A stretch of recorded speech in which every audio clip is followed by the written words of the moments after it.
Just like how there's probably thousands of different ways and styles of doing photography, there's also about that many different styles and ways to do post-processing, editing, or retouching. But what I can say though is that using this will definitely make it more fun, more comfortable, more convenient, or maybe all of those. In this video, let's talk about the Huion Kamvas Pro 19, a color accurate and touch responsive creative pen display.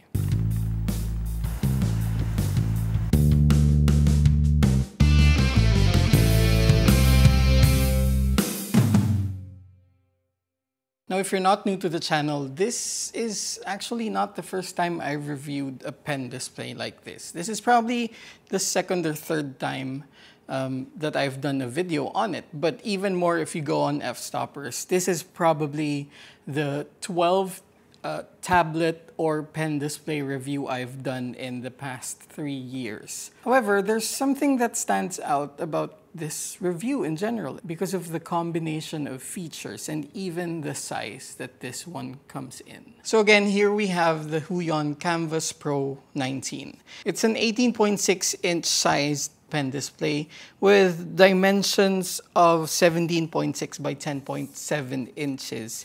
And what I like about this, the first thing I noticed was that this is actually thinner than most other pen displays that are of this size or even bigger. So this is just 0.8 inches thick. But more than that, the size and the thickness made a very good first impression. And to be honest, I knew that this was coming in, but I did not bother take a look at all the features and the specs because I wanted it to be a surprise maybe. Just, you know, a bit more thrill in what I do. But yeah, the first time I saw it, it was already a pleasant surprise that it was this thin amidst the 18.6-inch size. Now, I think the size would be totally up to the preference of the user. I've used a 24-inch sized pen display. I've used a 22-inch pen display. I've used a 19, a 16, and even an 11 and 13-inch pen display, and smaller tablets, of course. But I feel like this is the size that felt right for me in particular. So I don't know, I don't think I can say which will be the perfect size for you, but for me, this felt right. This just felt right. Now within that is a 16.1 by 9-inch active area. And that active area is actually also the 4K IPS panel and also the active area for the pen. But more importantly, it's also the active area for the touch response. So one of the biggest things that surprised me when I got this was that it is a 10-point multi-touch display, which means that in addition to using the pen, you can use your hands for any inputs that you'd want to do, just like how you would use your smartphone or your iPad. And since we're already talking about that and we're also talking about the physical features, let me jump right into this right here, which is right next to the power button, we have a switch. So that switch is actually the touch responsiveness or touch sensitivity switch. So for example, you don't want to use your fingers for inputs and you want to use exclusively the pen. And I think this matters more to people who are drawing or painting with the pen display. Then you can just toggle the switch and the touch responsiveness will be taken out and you can use exclusively the pen. Now in the past, most pen displays did not have touch responsiveness. And this switch is basically you turning on palm rejection in like a more secure way. Now here over on the other side, we have two USB-C ports and a 3.5mm auxiliary audio port. At the same time, what I like about this is that it comes with a built-in stand. It has its own 2 feet actually. However, there will be limitations caused by these stands. So some of you might actually want to make use of the VESA mount right here to use this on different stands or maybe a monitor arm that you can change the angle for. Because it only has one height. It only has one viewing angle. So if you're using a fixed desk, then that would affect generally the viewing angle from which you are seeing the screen. And screens like this, it's an IPS panel. It has an anti-glare surface which prevents the moisture and the sweat from your hands from causing any smudging or any glare. And at the same time, it disperses the light that reflects off of whatever light around you. That's going to affect the brightness, and that's going to affect the color and in general, the detail that you see on this display. Using this is going to be very sensitive to where you are viewing the screen from. Now, when I first used this, I got frustrated because my desk at home is relatively high and the chair that I've been using has actually broken, so it doesn't adjust vertically anymore. So that actually forced me to realize that I need a new chair, which might be a good thing or a bad thing. I don't know. Let's see. Yeah, I noticed that I needed to be seeing it from a higher angle. Now, thankfully, here in the studio, we're using a flexible desk, which I can just, with the press of a button, adjust upwards or downwards.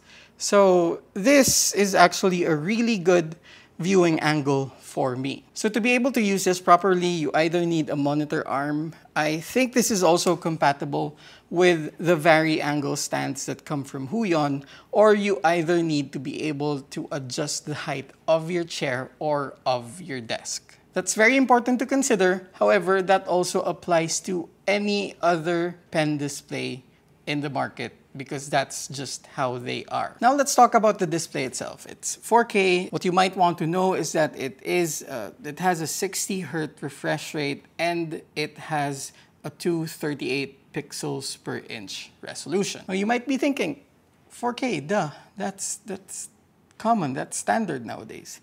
But what you have to think about is that it is 18.6 inches and you are this close to that 4K. So again, what I said earlier, that you need to find out which size fits you the best, and that's going to be totally subjective. But for me, I think that this fits within the comfortable size that I would be using. I've used 24 inches. Again, I think they were too big for me because I would also be making too big movements. Sometimes you want big surface areas, sometimes you wish they were smaller. I think 19 inches would be a good middle ground for that. Now, more importantly, let's talk about color. This displays 8-bit color with the expansion of FRC. When it comes to color gamut, this covers 99% sRGB, 96% Adobe RGB, and 98% of DCI-P3.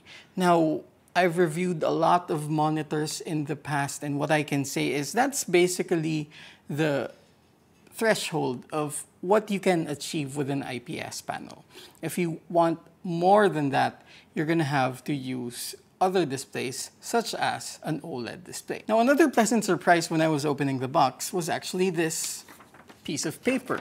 And this piece of paper basically is a calibration report. So just like color accurate monitors, this came with a calibration report out of the factory. Now, that does not mean that your display is going to be perfectly color accurate right out of the box. Let's make that clear.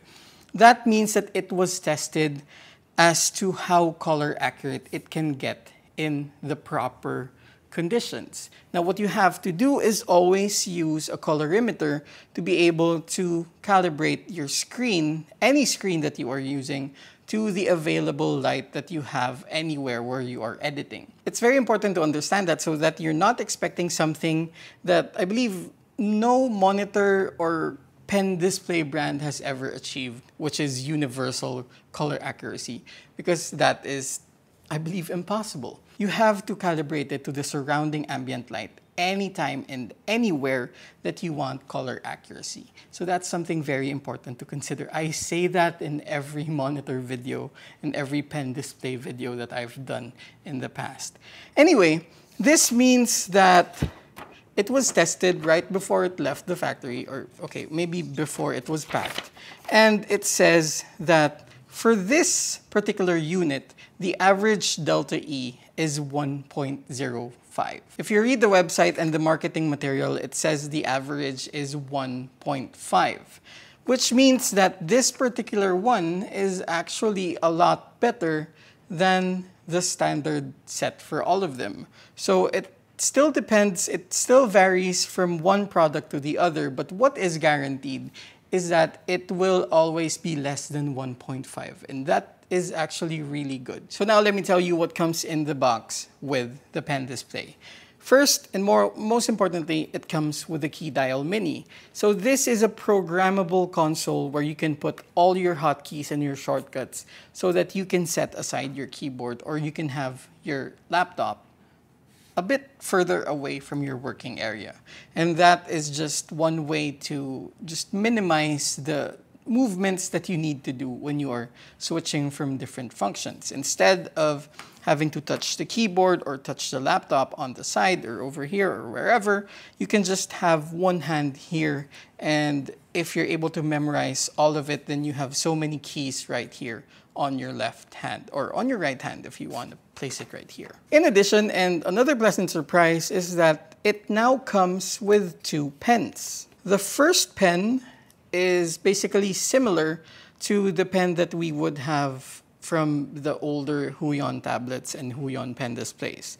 The second pen is a more sleek and, I guess, thinner pen that you can use as a secondary option. And of course, it also comes with extra nibs. 5 plastic nibs and 5 felt nibs. So that's perfect. Now, something extra that I like is, of course, the fact that it now comes with a case. And an extra feature is that it has holes right here, so you can use that as a stand for the pens. So obviously, plus points for workspace organization. Now, at the same time, it comes with these cables. And this is configuration A, which is simpler, and this is configuration B, which is a little bit more complex, but at the same time allows you to use it with other devices and other displays. So let me start with this. This will be your host cable. This will be the cable coming from here to your computer. That's it. This will be your power cable, the one with the red tip.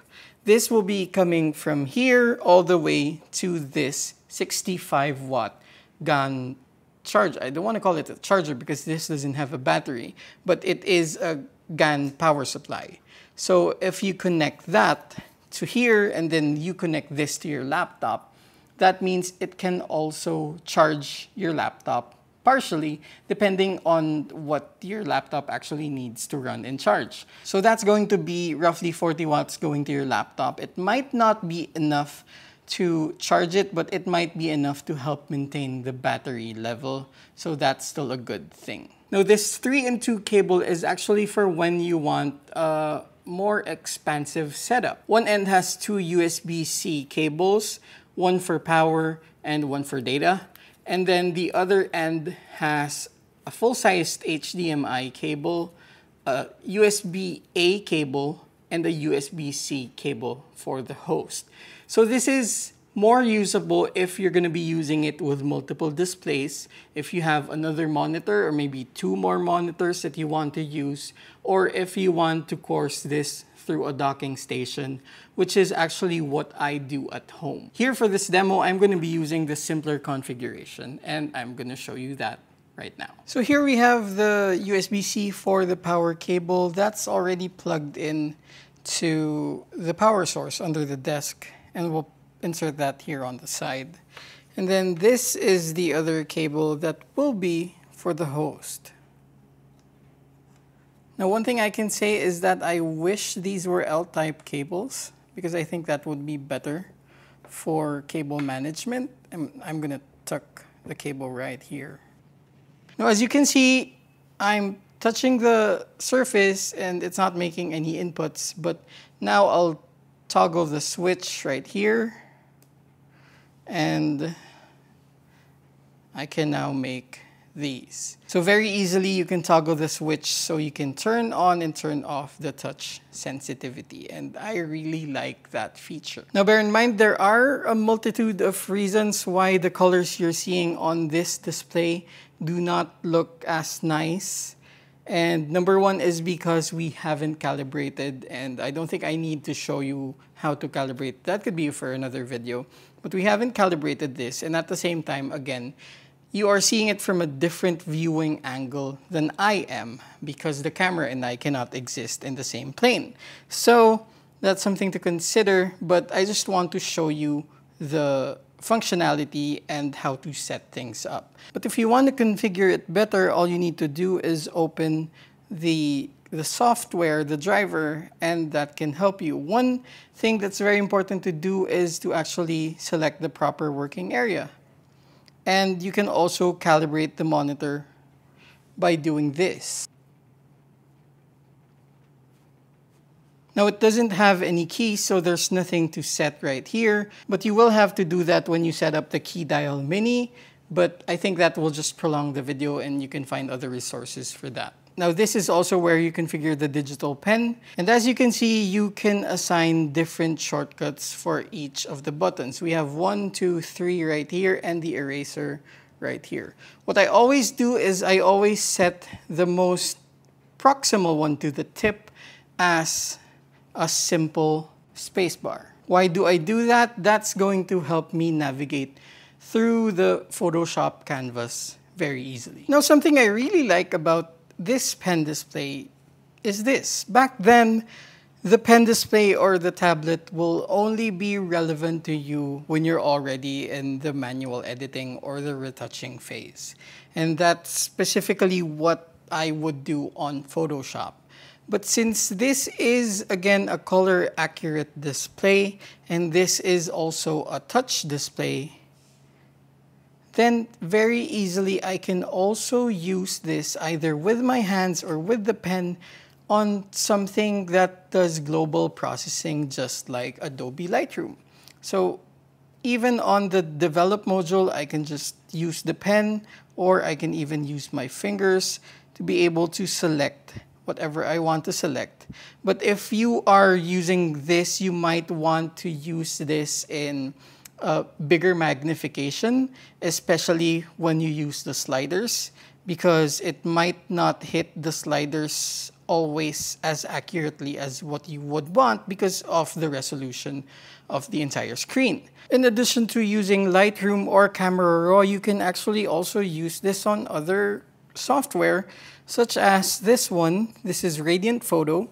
It's an AI-backed editing software that helps you basically shorten the curve in your process by using AI processes. So this is automatically detecting the scene, and it has learned from the many times that I've done editing of photos like these on this software, and it now knows generally what I would want to do with it in terms of the luminosity, in terms of the color and the contrast.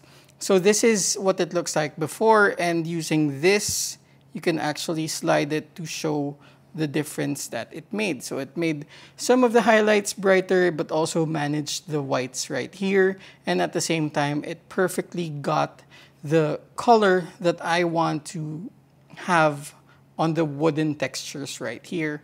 And I really like that. So I've been enjoying using the touch screen for editing with Radiant Photo, specifically because of this slider right here, and of course all the extra sliders that you will have here. Anyway, I just wanted to show that you can actually also do your global processing on this screen, and it does have a point now because you have all the inputs that you want.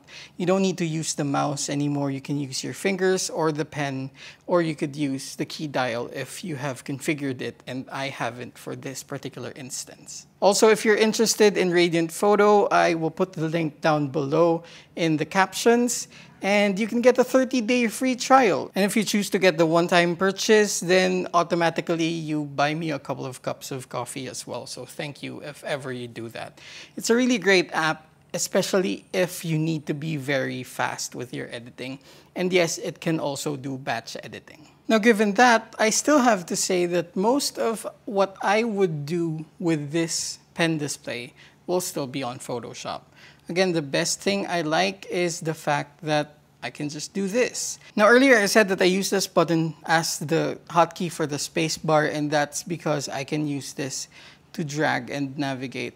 But even then, you can also, of course, use two fingers to be able to navigate through the frame, and of course, use two fingers to be able to zoom in and zoom out.